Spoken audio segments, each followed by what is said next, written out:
Unbeaten Jacks in Japan. Letter 57.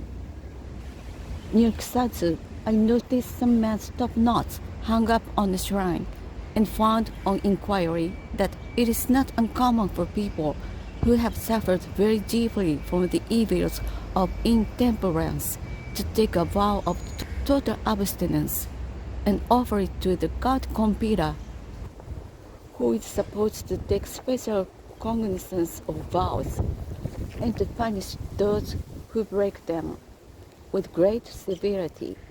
Such persons cut off their top knots and hang them up on the shrines of this idol in token of their resolves. Japan is not a quarter as intemperate as Britain, but still drunkenness is one of its great evils, and I have seen some scenes dissolute dissipation, especially in the gardens of Shinkakuji near Kyoto, which I shall not soon forget. On arriving here, we found the town illuminated with paper lanterns, and that, by exceptional good fortune, we have lighted upon the grandest matsuri of the year, that of the god Shinnomiya.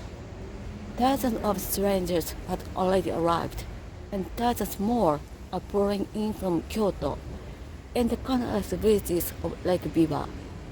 But full as odds is, a worthy host only asks 8 pence each for our room, a very good one, a hibachi, andon, and unlimited rice and tea for 2 meals.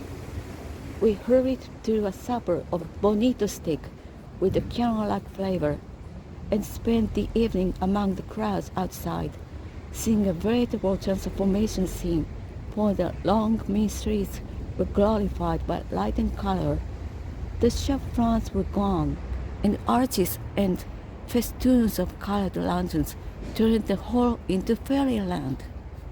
To begin with, every house had a lantern 3 feet long hanging outside it, with the characters forming a god's name on one side and the black or red tomoe on the other. The removal of Fusuma had transformed shops into large spaces with backs and sides of splendid folding screens with peonies, lotus, and irises painted on a dead gold ground. The mats were covered with Kyoto rugs. A hibachi and 2 or 3 fanciful lamps were in the center of each. A man crouched over every hibachi, and in most cases 2 or 3 friends were smoking or sipping tea with him. Apparently, the people vied with each other in the beauty of the decorations which they displayed to the streets. Some of the houses really looked like fairy scenes, especially 2, in which the trappings of the idol cards were displayed. Mythological scenes in very ancient needlework, so exquisitely fine that for some time I supposed them to be paintings. Lacquer and gold filigree stand supporting valuable rocks crystal balls, and black and gold lacquer railings, all the bequest of centuries of heathenism. On every floor, there is a vase of magnificent chrysanthemums, and an orderly crowd of many thousands quietly promenaded the narrow streets, admiring and comparing the tableaux vivants in the house fronts, nowise moved by awe.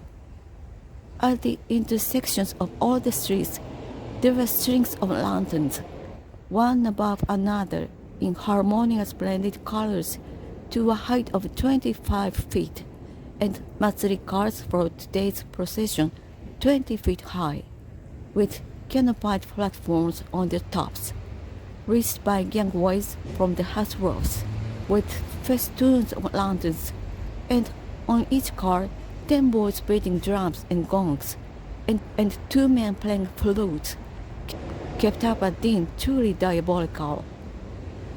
We divided down a dark, lonely street, and passing through a slit in the wall of the court of the great Shinto temple, came upon a blaze of light, and a din of well-being partly inspired by sake. Along the pavements, there were brilliantly lighted booths for the sale of oranges and persimmons and heathenish toys of all kinds, among which torii, mikoshi, or arks containing divine property or emblems, shrines, and festival cards were selling in hundreds to decorated doll children. The temple platforms were illuminated, and mikoshi of black lacquer, gorgeous with gold, were displayed under the canopies. Priestesses in white kimono and crimson silk hakama, with attendants beating small drums, and vases of chrysanthemum and Cleyera Japanica around them, sat on other platforms, painted and motionless.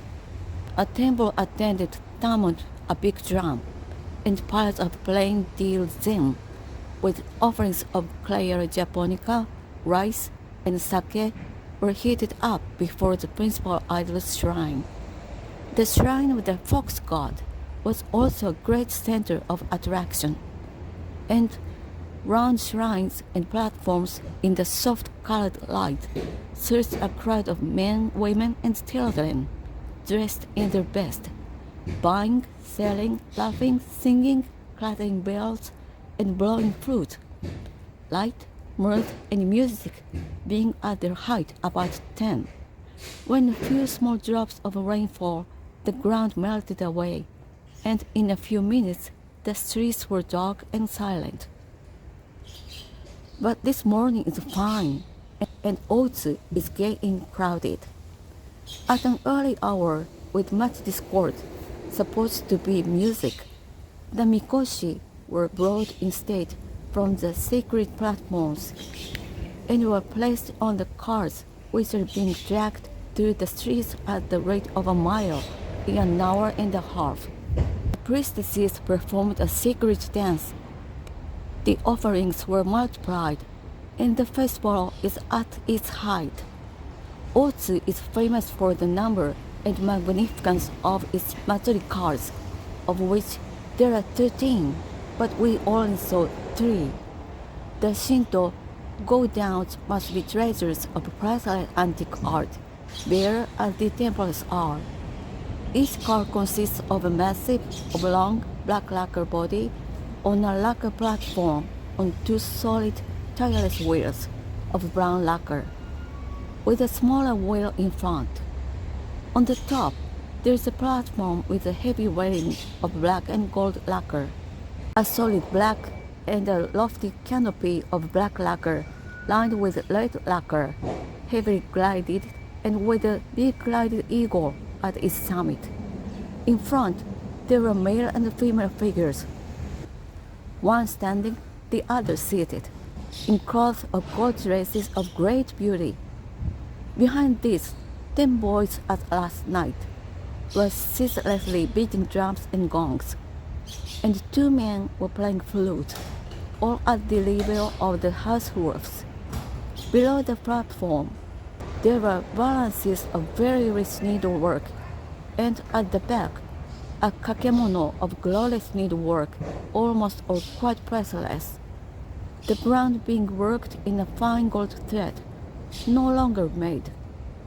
An antiquity of 8 centuries is claimed for these decorations. The carts were dragged along by a curious team, marshaled by 2 men in glazed peak hats and winged garments of calico, carrying ancient staffs with rings at the top of much grounded iron, such as are often placed in the hands of statues of Buddhas. The team, consisting of 30 men in blue and white striped trousers and dark blue haori, with the characters representing the god upon them. These tagged their unwieldy erections by stout ropes, and as many more, similarly attired, assist the ponderous wheels with levers. The master of the ceremonies was a mannequin in a European dress suit of black broadcloth with a broad expanse of shirt front and a white necktie with long ends. Kyoto, November the 16th. We arrived here yesterday morning, and it is a tribute to the security which foreigners enjoy in this orderly and peaceful land that two foreign ladies, without even a servant, have traveled for nearly 200 miles and married to a region in which Europeans are rarely seen, not only without a solitary instance of extortion, inseverity, or annoyance, but receiving courtesy and kindness everywhere. Isabella Lucy Bird.